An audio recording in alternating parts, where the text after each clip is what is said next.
Hi everybody, it's Brandy from Southern Frills and Thrills, and I am going to teach you how to make a bow with a single ribbon, a handmade bow. No bow machine or anything, just your hands, ribbon, scissors, and some wire. That's all you need. So, only use wired ribbon. Unless you're making a hair bow or something like that, you're going to want to use wired ribbon. I mainly use 2.5 inch ribbon for everything I do. Occasionally, in the wreaths, I will use 1.5 inch, just for little accent pieces to go in the center or to add a little bit depth to it. But I chose a ribbon that has one side that's printed and one side that's not, so that you can see a difference, hopefully. But this is a brand new roll. I'll cut it open.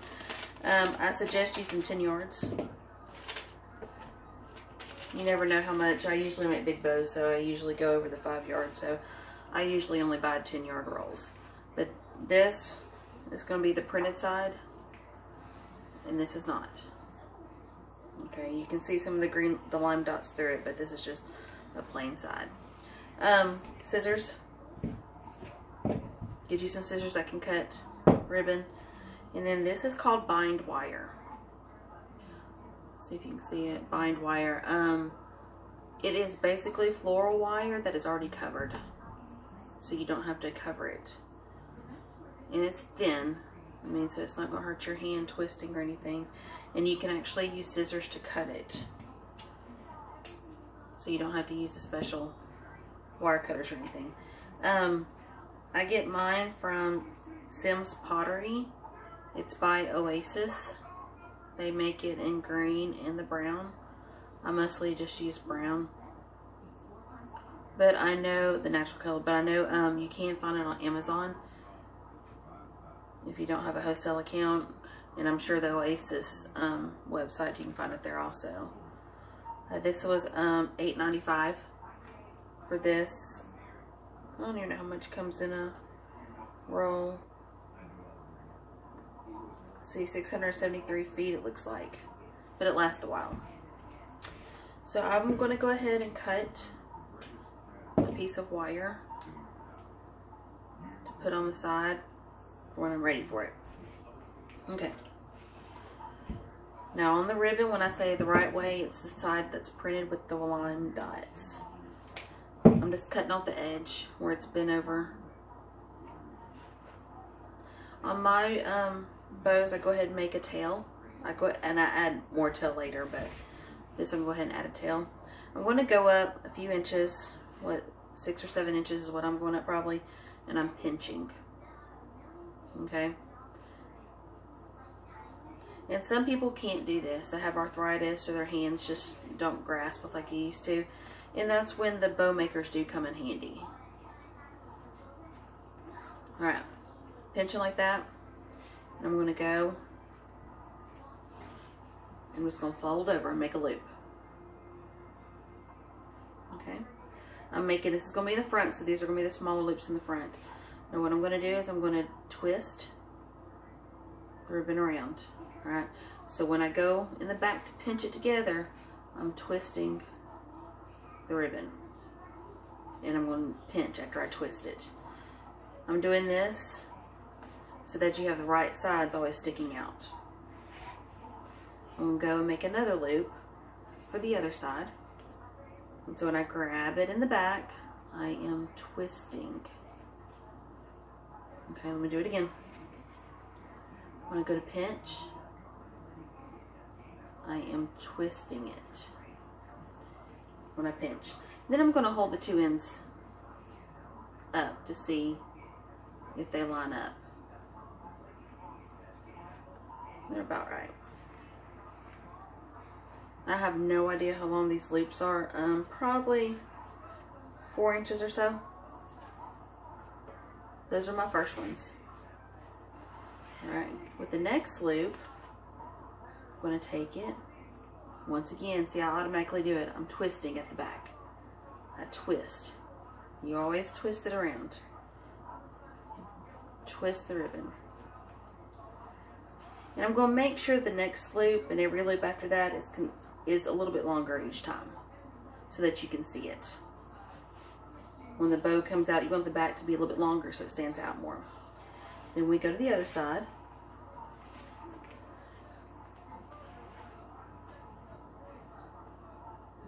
Okay, and I'm going to twist once again. And see, that's a lot longer, so I'm going to shorten that. Looks pretty good. A little bit shorter. And that's another, the bow makers can come in handy as far as getting the loops even on each side. Alright, once again, I take it and I twist it. Make sure it's a little bit longer.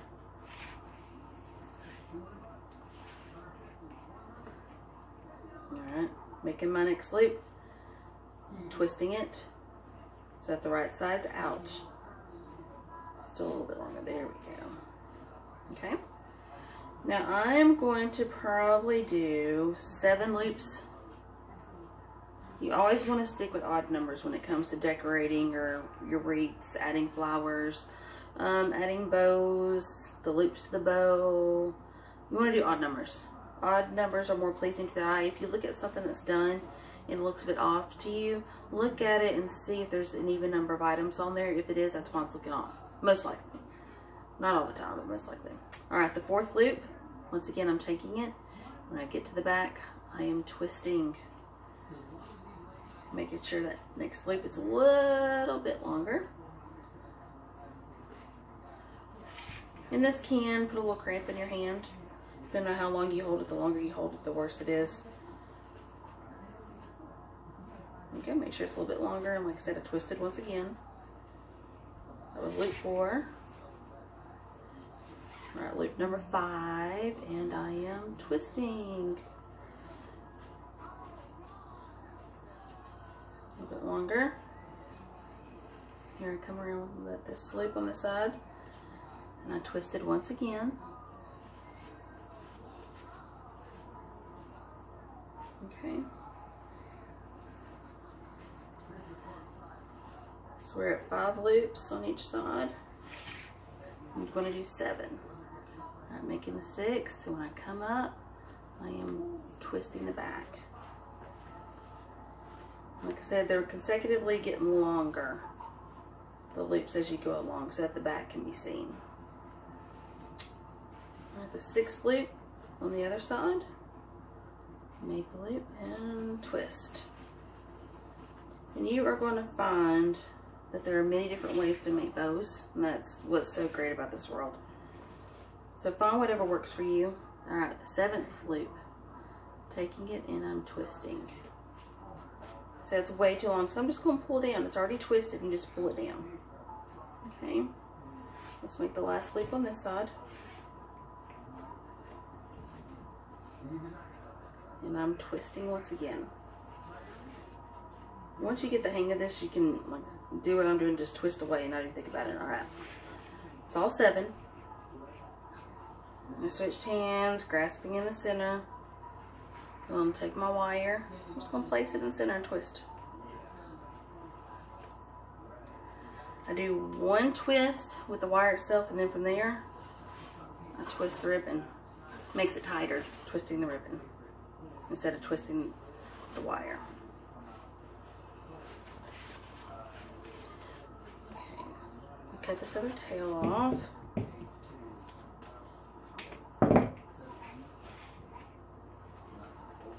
To fluff, you just get the ribbon in your hand, just pull up and out.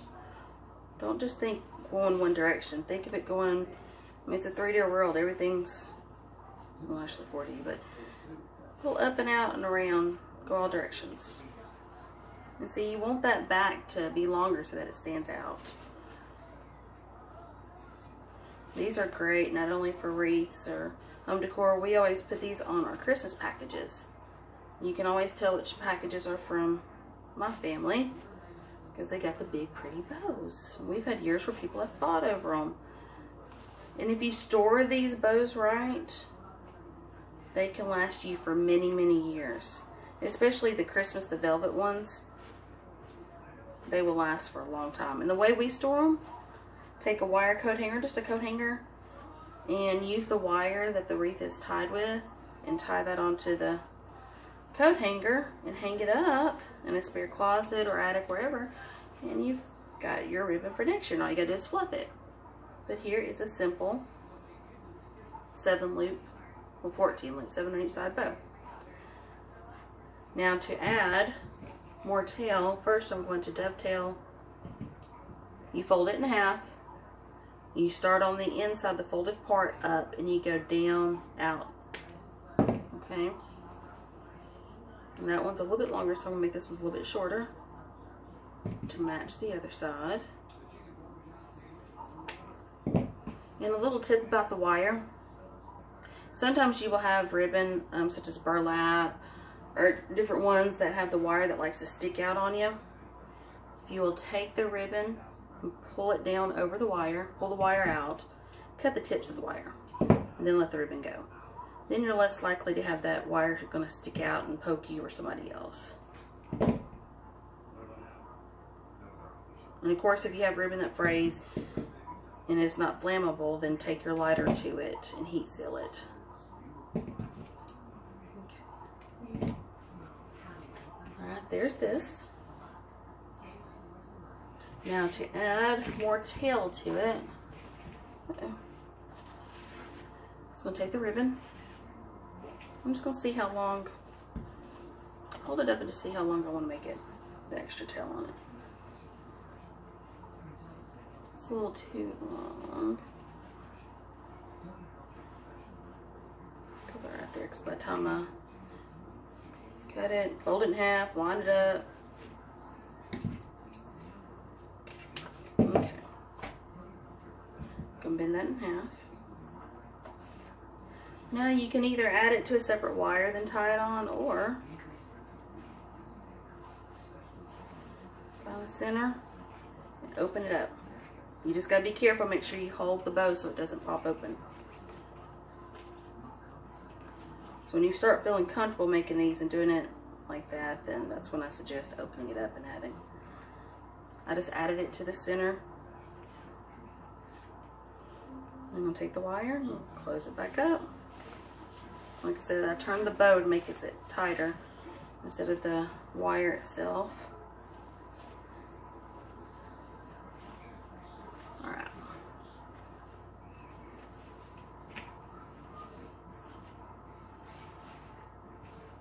Trim the ends on this one.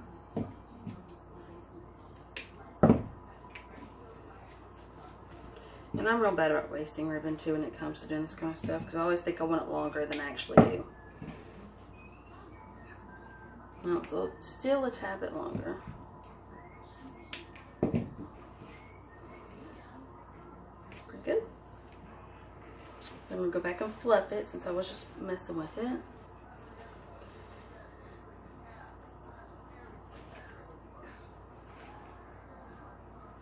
Alright, if I was adding this to a wreath, I would put it in like it is. Use this wire that's on there to tie it in. It's hard to look at it through the camera, checking it.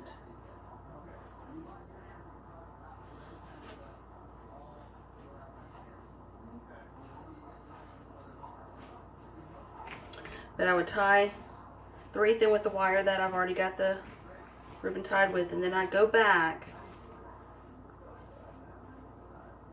and I take another piece of wire once the ribbons are, or the bow's already tied into the wreath, and I go back over it and tie another wire on it and onto the wreath form and pull it even tighter to make sure that this bow isn't going to jiggle. Because sometimes they do jiggle and it looks a little odd. In my early days I had them that do that, and it does look a little odd. But that is how you make a handmade bow with wired ribbon, with just one ribbon. I will do some more videos later where I add multiple ribbons and I'll do different styles. But I hope this helps y'all that have a little bit of problem with how to make a bow. I hope it makes it a little bit easier. Like I said, we all have our different strategies and what works for us. Hopefully this will help you out. I'll check back soon. You can follow me at Southern Frills and Thrills on Facebook. My Etsy store is Southern Thrills, Instagram is Southern Thrills Wreaths. But find me on all those places. I'm also on Pinterest. Just follow the links on my other store sites and you can find me. Hope you appreciate it.